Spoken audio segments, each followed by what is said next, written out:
মাথা দাও। 3000 পুরুষ শ্রেণী আমরা বাদি।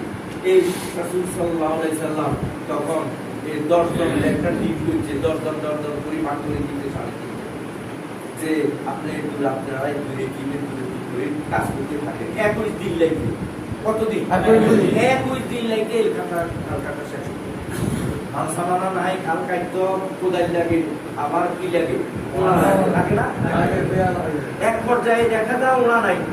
তখন সাহাবা একরাম নিজের সাদুর আছে না, নিজের সাদুরের মধ্যে মাটি লই, এই সাদুরের মাটি কাঁধে করে লই অনেক দূরে নিয়ে পালাইছে। রাসূল নিজে মাটি কাটা ধ্বংস নিছে।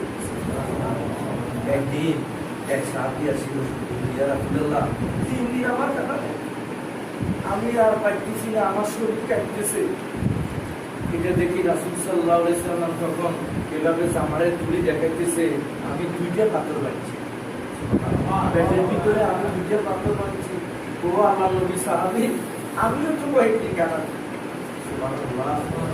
আমি এই ঘটনাটা দেখি তুলি ভাইরা ভাই লেডি সাহাবা একদম কত কঠিন পরিশ্রম করছে। এখানে তো 21 দিন শেষ হয়েছে, এরপর 10 থেকে 12 লোক তখন আসছে আক্রমণাত্মক, তাদের কাছে সশস্ত্র অস্ত্র শস্ত্র হয়ে আসছে। তখন প্রায় 27 দিনের মতন এই যুদ্ধ চলছে।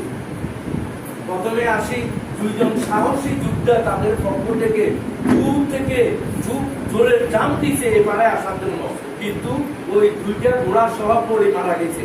এরপরে আর কেউ এই জাম দেয় পতনে গেছে। এরপরে 60 দিন ছিল এবং মদিনাতে খাদ্য দ্রব্য অবরোধ হয়ে গেছে, কোনো যানবাহন নাই, খানা নাই, লড়া নাই, কেয়ামত।